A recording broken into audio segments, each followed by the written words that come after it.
বৈষ্ণব সম্প্রদায়ের মানুষরা আমাদের মতুয়া সম্প্রদায়ের মানুষদের এক প্রকার দেখতে পারে না, আবার আমাদের মতুয়া সম্প্রদায়ের মানুষরা বৈষ্ণব সমাজের মানুষদের এই কীর্তনের খাতিরে দেখতে পারে না। কে কোন ভাবে জায়গাটা নেবে সেইটা হচ্ছে মেন চাপ। বৈষ্ণব কারা?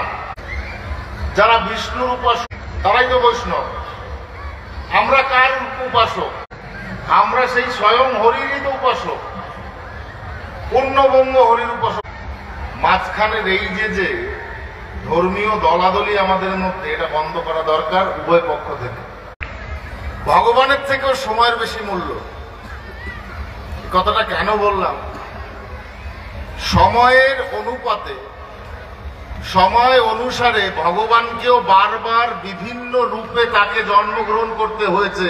তাহলে সময় নিশ্চয়ই বড় না ভগবানের থেকে? আমি যদি আমার হরিলীলামৃতের কথা বলি যে রামকৃষ্ণ জন্মগ্রহণ করেছিলেন অংশ অবতার, হরির অংশ অবতার হিসেবে, শ্রীকৃষ্ণ জন্মগ্রহণ করেছিলেন হরির অংশ অবতার হিসেবে, কিন্তু সময়টা ছিল অন্য। সময়ের মূল্যায়ন কিসে? সময়ের মূল্যায়ন হচ্ছে স্রষ্টার সৃষ্টিকে আরো বেশি সৌন্দর্য দিয়ে তুলে ধরাই হচ্ছে সময়ের মূল কারণ, রূপ। আর সেটা সবচাইতে বেশি মূল্যায়িত হয়েছে পূর্ণ ব্রহ্ম হরিচাঁদ ঠাকুর আবির্ভাবের পর। যদি লোকাচার ধরি, লৌকিকতা ধরি, ধর্মের ব্যাখ্যা ধরি, সময়ের অনুপাতিক হিসেব ধরি, তাহলে একটা সমাজে শুধু ভগবান নিশ্চয়ই জন্মগ্রহণ করতে পারে না। ভগবানের জন্মগ্রহণ করা উচিত, সব মানুষের মধ্যে ভগবানের বিচরণ করা উচিত। তাহলে রামচন্দ্র উচ্চ বংশে জন্মগ্রহণ করলেন ভগবান রূপে, শ্রীকৃষ্ণ উচ্চ বংশে জন্মগ্রহণ করলেন, শ্রী গৌরাঙ্গ মহাপ্রভু উচ্চ কাষ্টে জন্মগ্রহণ করলেন। তাহলে সবাই যদি উচ্চ কাষ্টে জন্মগ্রহণ করেন, তাহলে নিম্ন কাষ্টের কি কোনো গতি হবে না? ভগবানেরও তো চোখ আছে, সময়েরও তো চোখ আছে। তাই সময় সেই স্বয়ং সম্পূর্ণতা, তিনজন জন্মগ্রহণের ফলে যে অবস্থান তৈরি করেছিলেন, অর্থাৎ রামচন্দ্র, কৃষ্ণ এবং শ্রী গৌরাঙ্গ মহাপ্রভু, তার সামগ্রিক মূল্যায়ন এই একটা সময় হয়েছে বাবা হরিচাঁদ ঠাকুরের জন্মগ্রহণের পরে। আর সমস্ত বিশ্বের অস্পৃশ্য সমাজের জাগরণ হয়েছে 1800 সালের পরে। তার আগে কিন্তু অস্পৃশ্যদের কোনো জাগরণ হয়নি। ভালো করে দেখুন, অস্পৃশ্যদের যে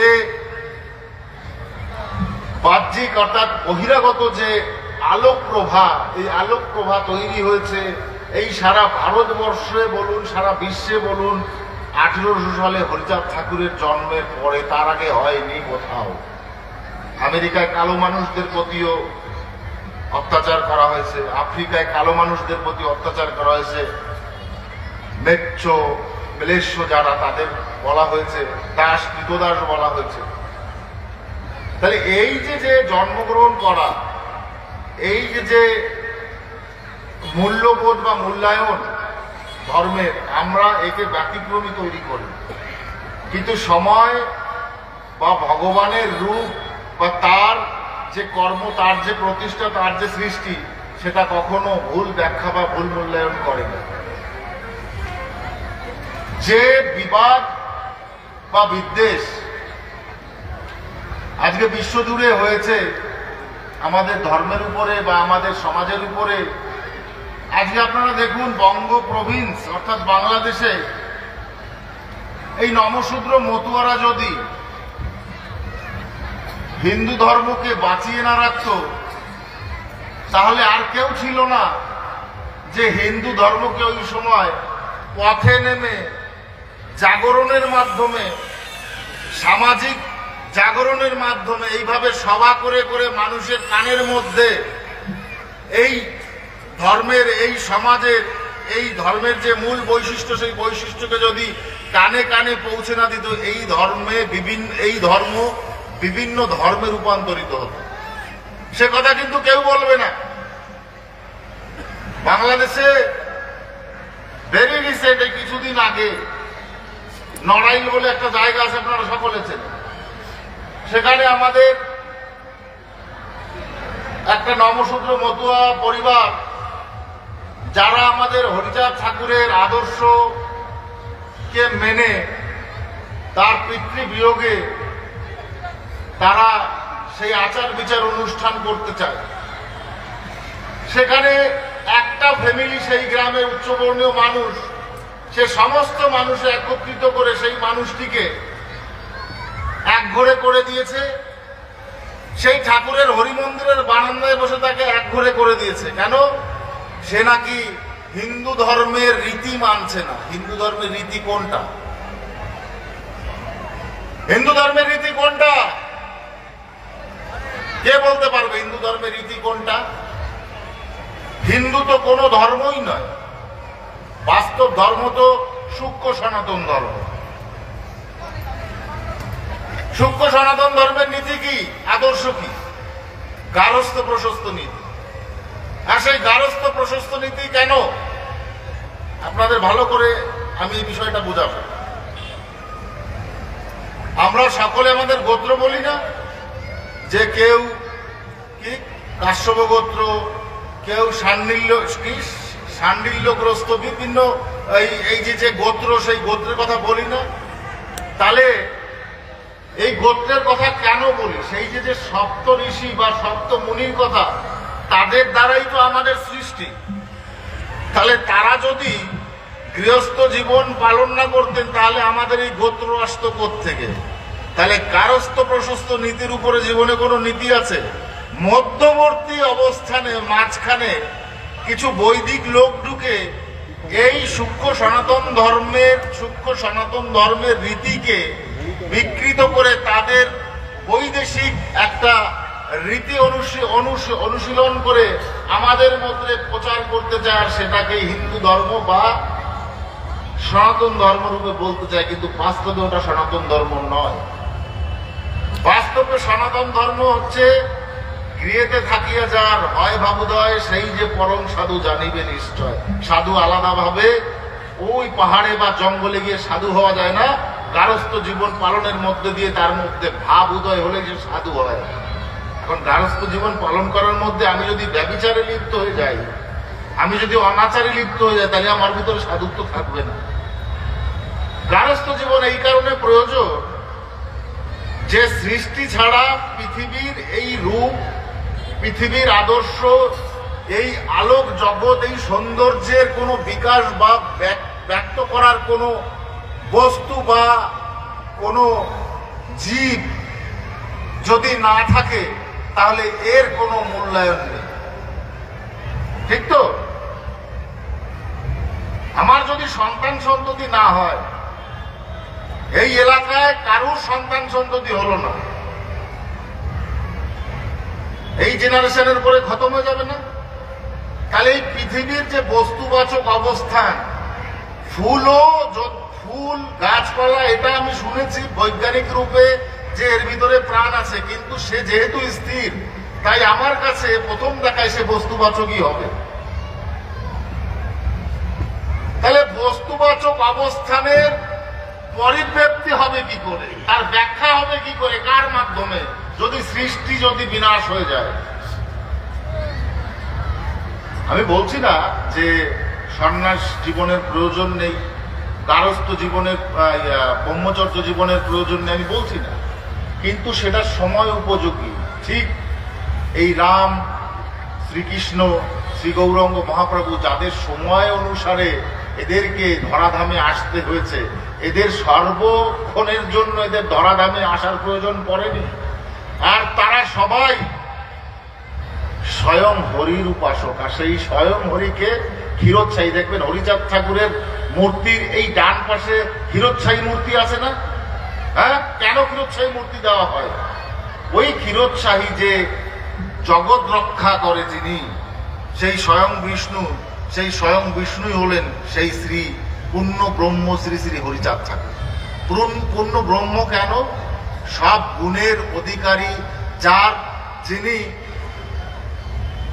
সেই ইহলোক পরলোক আধ্যাত্মলোক সমস্ত জায়গার বিচরণ, সমস্ত জায়গার অবস্থান তার নিজের বিচরণ অবস্থানে তিনি বোঝেন বা তার পরিবর্তন বা তার বিকাশ ঘটাতে পারেন। তেমতো অবস্থাতে একটা সময় ওনার এই অস্পৃশ্য ম্লেচ্ছ সমাজের ভিতরে আসতে হয়েছে। কেন আসতে হয়েছে? কারণ এদের তো টেনে তোলবার কেউ নেই। যারাই জন্মগ্রহণ করছেন সব তো উচ্চ বংশে উচ্চ সমাজে জন্মগ্রহণ করছেন। তাই সেই উচ্চ সমাজের থেকে বেশি সংখ্যক মানুষ হচ্ছে এই সমাজে। তাহলে এই মানুষগুলোকে যদি আমরা টেনে না তুলি, ভগবান যদি টেনে না তোলে, তাহলে এদের অস্তিত্ব যদি শেষ হয় তাহলে পৃথিবীর ভারসাম্য নষ্ট হয়। স্রষ্টার এটা কথা, স্রষ্টার এটা বিচার, স্রষ্টার এটা সৃষ্টির একটা রূপ। তাই সেই জন্য উনি এই নিচু সমাজে জন্মগ্রহণ করেছেন। জন্মগ্রহণ করে একটা জাতির হাজার হাজার বছর ধরে চণ্ডালত্ব মোচন থেকে শুরু করে, তাদের সামাজিক অধিকার থেকে শুরু করে, তাদের সংরক্ষণ ব্যবস্থা থেকে শুরু করে, তাদের শিক্ষা আন্দোলন থেকে শুরু করে, তাদের সামাজিক আন্দোলন থেকে শুরু করে, তাদের অধিকার আন্দোলনের কথা বিচার করে সমস্ত আন্দোলনকে তৈরি করে একটা ধর্মের রূপ দিয়েছে, যে ধর্মের নাম মতুয়া ধর্ম। আমরা সকলেই সূক্ষ্ম সনাতন ধর্মের অনুসারী। আমি বলে নিলাম সূক্ষ্ম সনাতন ধর্মের মূল আদর্শ কি। সবাই বলে যে মতুয়া ধর্ম কি একটা আলাদা ধর্ম। আলাদা ধর্ম বলে কি? আলাদা ধর্ম বলে কি বলে? আলাদা ধর্ম বলে কোনো কিছু হয় না। বিচার, একজন মনীষী বা মহাপুরুষ বা এই লোকেরই একজন সম্পূর্ণ ভিন্নধর্মী মানুষ, যার আচার বিচারে সাধারণ মানুষের থেকে অনেক বেশি উচ্চ মার্গের অবস্থান থাকে, তার মাধ্যমে যদি কোনো ডক্টরিন বা তার মাধ্যমে যদি কোনো মতবাদ বেরোয়, সেই মতবাদকে ধর্ম বলে। কিন্তু ঠাকুর হরিচাঁদ গুরুচাঁদ ঠাকুর যেটা দিয়ে গেছে সেটা শুধু ধর্ম নয়, শুধু কথা নয়। ধর্ম মানে হচ্ছে সেই কথার বিচার বা আধার বিচারকে সেটাকে চালানো হয়। ঠাকুর হরিচাঁদ গুরুচাঁদ ঠাকুর শুধু ধর্ম নয়, একটা জাতির মেরুদণ্ডকে শক্ত করে দিয়ে গেছেন এবং কিভাবে শক্ত করতে হবে সেটাকে লিপিবদ্ধ করেছেন হরিলীলামৃত গুরুচাঁদ চরিতের মাধ্যমে। যারা আমাদের তারক গোসাই, মহানন্দ হালদার যারা ছিলেন আমাদের, এরা তাদের আধ্যাত্মিকতার যে ব্যাখ্যা, তাদের আধ্যাত্মিকতার যে অলৌকিক রূপ, সেই অলৌকিক রূপকে পুস্তকের মাধ্যমে বাস্তবায়িত করেছেন। কারণ তারা তাদের ধ্যান যোগে হোক বা পরমাত্ম যোগে হোক বা মাতান যোগে হোক, যে কোনো যোগে সেই উপলব্ধির মাধ্যমে সেটা ব্যাখ্যা করেছেন। এটা অপরিসীম, আর এর কোনো আলাদা করে ব্যাখ্যা হয় না যে রূপ বর্ণনা করা আছে গুরুচাঁদ চরিত্র লীলামেদের মধ্যে। একটা জাতিকে কিভাবে তুলতে হবে, সমস্ত বাধা বিপত্তির মধ্য থেকে আজকে সেটা উঠে একটা গোবরের মধ্যে পদ্ম ফুল হয়েছে, যে পদ্ম ফুলের দিকে সবার লোভ আছে। সামাজিক স্তরে লোভ আছে, ধর্মীয় স্তরে লোভ আছে, রাজনৈতিক স্তরে লোভ আছে, আর সামাজিক ব্যক্তিগত স্তরে তো আছেই। এই পদ্ম ফুলকে গোবর থেকে বের করে এনে জলাশয়ে লাগানোর দায়িত্ব আপনাদের, বা প্রতিপালন করার দায়িত্ব আপনাদের। কারণ গোবরে পদ্ম ফুল সচরাচর দেখা যায় না। আর যখন সেই পদ্ম ফুলটা ফোটে, সেই গোবরে আমরা যে হিসেবে ধরছি সেটা কিন্তু সেটা নয়। ওই গোবর দিয়ে কিন্তু সার দেওয়া হয়, গাছকে বাঁচানো হয়, পরিপুষ্ট করে গড়ে তোলা হয়। আর এই পদ্ম ফুলটা যখন গোবরের মধ্যে হয়েছে, সেটা কিন্তু স্বয়ং সম্পূর্ণ পরিপুষ্টভাবে হয়েছে। সব সার কিন্তু সে নিয়ে আজকে পদ্ম ফুলের আকার ধরছে। হতে পারে তার জায়গার পরিবর্তন হয়নি, কিন্তু সেই পরিবর্তন করার দায়িত্ব হচ্ছে আমাদের। আজকে কেন আমি প্রথমে বলে নিলাম সারা ভারতবর্ষে নমশূদ্র এবং অন্যান্য যে সমাজের মানুষরা আছে সেই মানুষদেরকে আজকে কিভাবে রাখা হয়েছে, কিভাবে তাদেরকে বের করে নিয়ে আসা উচিত, কি করে তাদেরকে সমাজে প্রতিষ্ঠা করানো উচিত, এগুলো আমাদের জানা দরকার। আমরা পশ্চিমবঙ্গে যারা থাকি তাদের নমশূদ্র যে আমাদের সাবকাস্ট, অর্থাৎ আমাদের যে সেকেন্ডারি, আমাদের যে কি বলে ওটাকে কাস্টের বাংলা, আমাদের যে জাতি সংসার বলা হয়, তাহলে সেই যে সংসার, সেই জাতি সংসার হচ্ছে সাবকাস্ট, হচ্ছে আমাদের নমশূদ্র। পশ্চিমবাংলায় আমরা স্টাইপেন্ড পাই, পশ্চিমবাংলাতে আমরা এই নমশূদ্র হিসেবে আমরা এই জাতি যে সংসার এর সমস্ত সুবিধা পাই। কিন্তু আপনারা হয়তোবা জানেন না, আজকে উড়িষ্যা বিহার পার করে যাবার পরে আজকে তামিলনাড়ু, কর্ণাটক, অন্ধ্রপ্রদেশ, তেলেঙ্গানা, মহারাষ্ট্র, মধ্যপ্রদেশ, উত্তরপ্রদেশ, উত্তরাখণ্ড, যেখানে যতদূর আছে সেখানে কিন্তু আমরা এসসি হিসেবে গণ্যিত হই না। এটা আমাদের কাছে বর্তমান সমাজের একটা বড় লড়াই। কিন্তু যেহেতু আমরা বেশ ভালো আছি, তাই আমাদের মধ্যে কোনো তাড়না নেই। কেন? আমরা পশ্চিমবঙ্গের লোকেরা তো এই সুযোগ সুবিধা পাচ্ছি, উড়িষ্যার লোকেরা পাচ্ছি, 7টা বা 5টা স্টেটে আমরা পাচ্ছি। কিন্তু যারা ওখানে বসবাস করছে তাদের দুর্দশা কিন্তু আমাদের থেকেও বেশি ছিল। দেশভাগের পরে তারা সেই সব জায়গায় যখন ট্রান্সফারেন্স হয়েছে, আমাদের মঞ্চে বসে আছে ডক্টর আরএন দাস, তার বাবা মারা যখন বাংলাদেশ থেকে এখান থেকে গেছে, তখন কিন্তু সেই জঙ্গলের মধ্যে তাদের দেওয়া হয়েছে, বাঘ ভাল্লুকের মধ্যে। তাদের কি হিসেবে দেওয়া হয়েছে? উদ্বাস্তু হিসেবে। তখন দেশ ভাগ হয়ে গেছে। তো ওই সময় নমশূদ্র যাদের প্রথম কাস্ট ছিল, কাস্ট জাতি সংখ্যা পরিচয় ছিল, সেটা পরিবর্তন হয়ে গেল শিডিউল কাস্ট 1948 সালে।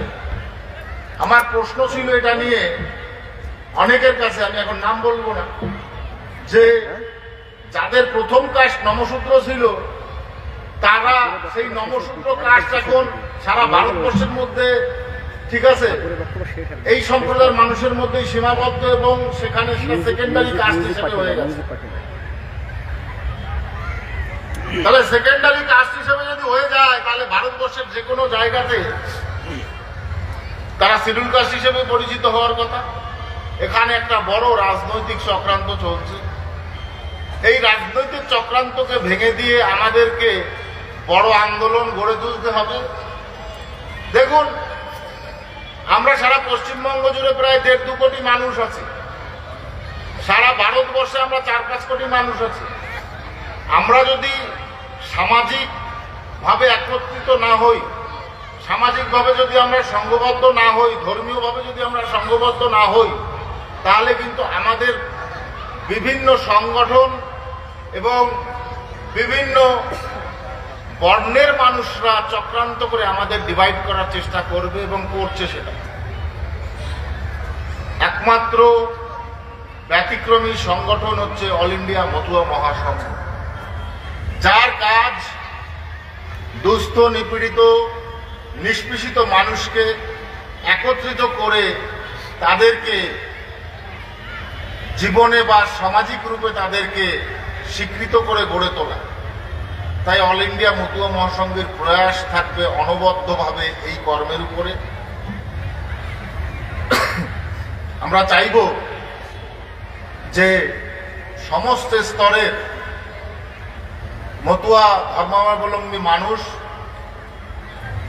এবং অন্যান্য ধর্মাবলম্বী মানুষদেরও এই মতুয়া মহাসংঘের ছত্র ছায়ায় আসা উচিত।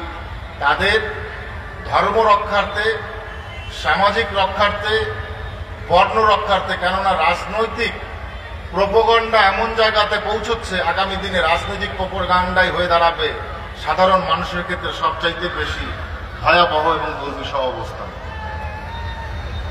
রাজনৈতিক কারণে মানুষ ক্ষতিগ্রস্ত হবে কেন?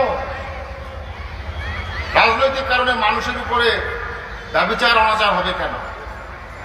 যে কারণে শক্তিশালী হতে গেলে সংঘবদ্ধতার বিকল্প কিছু নেই। তাই সংঘবদ্ধতা অতি আবশ্যক, জরুরি। আপনারা অবশ্যই বুঝতে পারছেন, আমার নতুন করে বোঝানোর আর কিছু নেই। আমি দুই একটা কথা বলে আমার বক্তব্য শেষ করব। আমরা বেশিরভাগ এই মতুয়া এবং নমশূদ্র সমাজের মানুষ, আমরা উপর থেকে আসা মানুষ, উদ্বাস্তু। আমরা বিভিন্ন জায়গাতে বিভিন্নভাবে বসবাস করছি। রাজনৈতিক প্রোপাগান্ডা যাকে বলে, যেটা হচ্ছে প্রোপাগান্ডা, হচ্ছে কি আপনার রাজনৈতিক এই চালাচালি করা, ভুল ব্যাখ্যা করা। এই ব্যাখ্যায় কেউ কান দেবেন না। অল ইন্ডিয়া মতুয়া মহাসংঘ একটা রেজিস্টার্ড স্বীকৃত সংগঠন। তারা কখনো মিথ্যা প্রচার বা প্রয়াস করে না। তাদের প্রচার প্রসার থাকবে, ছিল, আগামী দিনেও আছে এবং আগামী দিনেও থাকবে। সিএ যেটা আছে, সিএ কিন্তু ভারতবর্ষের সংবিধান। আপনারা মাথায় রাখবেন, সিএ হলো না কেন, সিএ হলো না কেন, সিএ হলো না কেন, সবাই তো তাই বলে না। সিএটা কি হবে? সিএ তো হয়ে বসে রয়েছে, সিএ হবে কি? ভারতবর্ষের সংরক্ষিত আইন সিএ। ভালো করে বোঝার চেষ্টা করুন। সেন্ট্রালের লোকসভা এবং রাজ্যসভায় সিটিজেনশিপ অ্যামেন্ডমেন্ট অ্যাক্ট,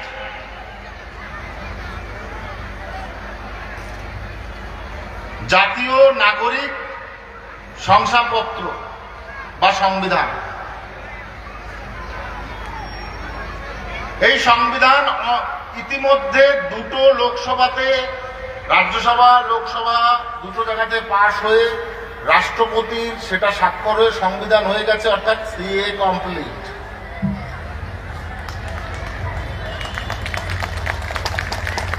সিএ নতুন করে আর কিছু হবে না। সিএ শুধু কি হবে? সিএ যে মানুষগুলো চিহ্নিত করা দরকার, সেই মানুষগুলোকে চিহ্নিত করতে হবে যে কারা 71 সালের পরে এবং 2014 সালের 31শে ডিসেম্বরের আগে ভারতবর্ষে এসেছিল। তাদের কাছে কোনো নাগরিকত্বের কোনো প্রমাণ নেই, তাদের এখনো পর্যন্ত ভোটার কার্ড, আধার কার্ড, রেশন কার্ড বা কোনো কার্ড হয়নি, বা হলেও কোনো আসে যায় না। এই সমস্ত মানুষদের সিটিজেনশিপ দেবার জন্য এই আইন আনা হয়েছে। অনেকে প্রচার করবে আগামী 12 তারিখে, তাই তো? আমি আপনাদের স্পষ্ট করে বলে যাই, কোনো কিছুতে কান দেওয়া যাবে না। আমি গ্যারান্টির গাড়ি নিয়ে এসে আজকে বলে যাচ্ছি, আমাকে ধরবেন পরে।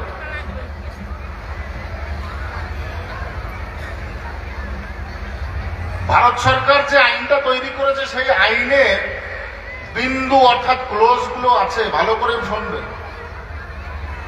যে যারা 14 সালের 31শে ডিসেম্বর পর্যন্ত এসছে, যাদের কাছে কোনো ডকুমেন্টস নেই বা ডকুমেন্টস আছে,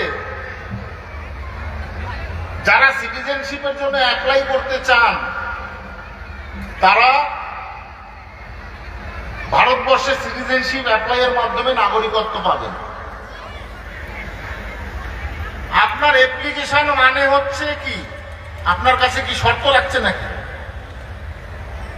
আপনার অ্যাপ্লিকেশন দেওয়া মানে আপনি যে এসছেন ওপার থেকে, সেটা আপনি লিখিত দিচ্ছেন। যারা চাকরিজীবী ভাইরা আছেন তারাও শুনে রাখুন, তাদের কিছু দিতে হবে না, কারণ তারা অলরেডি ডিক্লেয়ার করে দিয়েছেন যে কারণে আপনি চাকরি করছেন। গ্যারান্টির গাড়ি রেখে বলে গেলাম আমি, হরিবল হরিবল হরিবল। যারা চাকরি করছেন তারা অলরেডি সিটিজেনশিপ হিসেবে চাকরি করছেন। সিটিজেনশিপ না হলে তো চাকরি করতে পারতেন না। তাদের ফর্ম ফিল আপের দরকার নেই, কারণ তারা যখন চাকরির ফর্মে যখন ফিল আপ করেছেন ইন্ডিয়ান সিটিজেন হিসেবে দিয়েছেন, অর্থাৎ তাদের জন্য ফর্ম ফিল আপের দরকার নেই, তাদের ফর্ম কালেকশন হয়ে যাবে অটোমেটিক আপনার অফিস থেকে। কিন্তু যারা ওপার বাংলা থেকে এসেছেন, কারা এসেছেন আর একটা ক্লজ ধরিয়ে দেয়, হিন্দু, বৌদ্ধ, পার্সি, খ্রিস্টান, জৈন, শিখ, 6 ধর্মের মানুষ। প্রকাশ্যে বলে যাচ্ছি, কোনো ভয়ও নেই আর কোনো ভুলও নেই। এই 6 ধর্মের মানুষকে আমরা ভারতবর্ষে যারা বাংলাদেশ, পাকিস্তান, আফগানিস্তান থেকে যারা এসেছেন তাদেরকে আমরা সিটিজেনশিপ দেব, অন্য যারা এসেছেন তাদেরকে দেব না।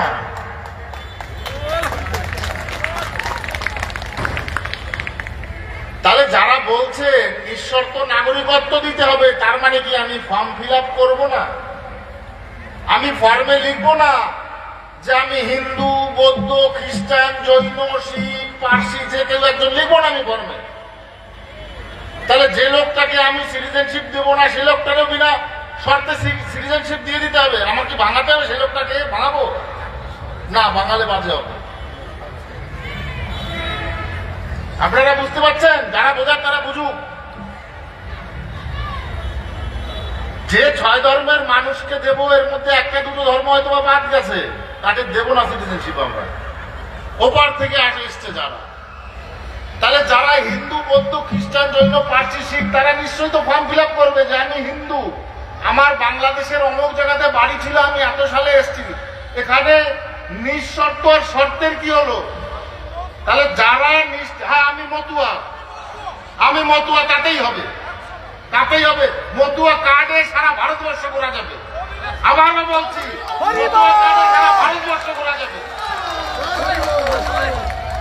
মতুয়া কার্ডে সারা ভারতবর্ষ করা যাবে। তাহলে যে 6 ধর্মের মানুষকে আমরা সিটিজেনশিপ দেব, তার বাইরে যে ধর্ম আছে তাদেরকে আমরা ঘাড় ধাক্কা দিয়ে বার করে দেবো এই দেশের থেকে, কারণ তাদের জন্য তারা খেয়ে আমরা এই দেশে এসেছি। যারা ওপার থেকে এসেছে আপনাদের আমাদের সাথে সাথে, এই 6 ধর্মের মানুষের সাথে, যার জন্য ফর্ম ফিল আপ করা জরুরি। আর যারা বলছেন নিঃশর্ত নাগরিকত্ব দিতে হবে, তার মানে ফর্ম ফিল আপ করা যাবে না, ওপার থেকে যারা এসছে তাদের ভোট ব্যাংক হিসেবে ব্যবহার করব, তাদের ভোট ব্যাংক হিসেবে ব্যবহার করা পার করে দেবো আমরা। তারা কি জায়গা পাও না? 12 তারিখে গিয়ে তুমি ওখানে ধর্ণা দেবে রাজনৈতিক তুমি জায়গা নেবার জন্য?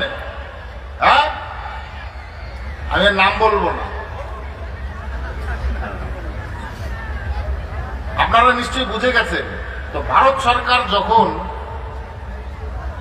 অলরেডি ভারতবর্ষের এই অ্যাক্ট তৈরি করে দিয়েছে এই 6 ধর্মের মানুষের জন্য পার্লামেন্ট থেকে, তো আপনাদের তাড়াবে কার ক্ষমতা আছে? আর কার ক্ষমতা আছে? সেদিনকে ঠাকুর বাড়ি এসে বলে গেছে না, যতক্ষণ না পর্যন্ত ইমপ্লিমেন্টেশন, অর্থাৎ আমরা যতক্ষণ না পর্যন্ত কার্যকারী করছি, মতুয়া মহাসংঘের কার্ড হবে প্রধান হাতিয়ার, প্রধান অস্ত্র সারা ভারতবর্ষে। আর যারা ঠাকুরের নামে দালালি করে বেড়াচ্ছে, এই কথাগুলো বলতে বাধ্য হচ্ছি, তাদের একদম শুলে চড়িয়ে ছেড়ে দেবো, আমি বলে দিচ্ছি। ছাড়বো না তাদের, শুলে চড়িয়ে ছেড়ে দেবো তাদের। সকলে ভালো থাকবেন। এইরকম কড়া বক্তব্য আমি দিতে চাইনি আজকের এই ময়দানে। ধর্মীয় প্রোগ্রাম, আমার সমাজের মানুষের সাথে যারা ব্যভিচারিতা করবে, যারা দুর্নীতি করবে, যারা ঠকানোর চেষ্টা করবে, তাদেরকে ছাড়বো না। সে যেখানকার মানুষ হোক, যে হোক, সে যে বড় বড় স্থানের মানুষ হোক না কেন। অনেক লোক দেখেছি ঠাকুর বাড়ি নিয়ে যারা যারা খেলা করার চেষ্টা করেছে, তাদেরকে আমরা ঠাকুর বাড়ি দিয়ে ঘাড় ধাক্কা দিয়ে বার করেছি, এটা আপনারা নিশ্চয়ই জানেন। আগামী দিনেও হবে এরকম, যদি ঠাকুর বাড়ি নিয়ে খেলার চেষ্টা হয়। আপনাদের একটা কথা বলে রাখি, ঠাকুর বাড়িকে আপনারা বেশি যত্নশীল করে গড়ে তুলুন। ওই জায়গাটা একটা মানুষের মনে শান্তি আনার একটা জায়গা। আর আপনারা জানেন ওই জায়গাটাকে রাজনৈতিক লোকেরা একটা রাজনৈতিক খনি হিসেবে ব্যবহার করতে চায়। যেমন কয়লার খনি থেকে কয়লা তোলে না, তেমন ওই জায়গাটাকে রাজনৈতিক খনি হিসেবে তারা রাজনীতির উসুল তুলতে চায়। কিন্তু আপনাদের হাতে এই কামান এবং এই দণ্ড আছে যে ঠাকুর বাড়ির প্রতিরক্ষা এবং ঠাকুর বাড়িকে আরো সুন্দরভাবে গড়ে তোলা। আমি দায়িত্ব নেব তার রূপায়ণ দেবার, আপনারা দায়িত্ব নেবেন তার পবিত্রতা বজায় রাখা। ঠাকুর বাড়িতে গিয়ে আগামী দিনে যাতে ভক্তরা স্বাভাবিকভাবে সমস্ত পরিষেবা পায়, সেই পরিষেবার অবকাঠামো আমরা তৈরি করব। আর ভক্তিবাদের মূল্যায়ন আপনারা ঠাকুর বাড়িতে গিয়ে আপনারা তুলে ধরবেন। তাতেই জাগতিক বিকাশের এই ধর্মের প্রচারের যে ওয়েভ, যে ঢেউ উঠবে, তাতে বিশ্বের অনেক তাবর যারা আমাদের বিরোধী তারা ওই ঢেউতে ডুবে মারা যাবে।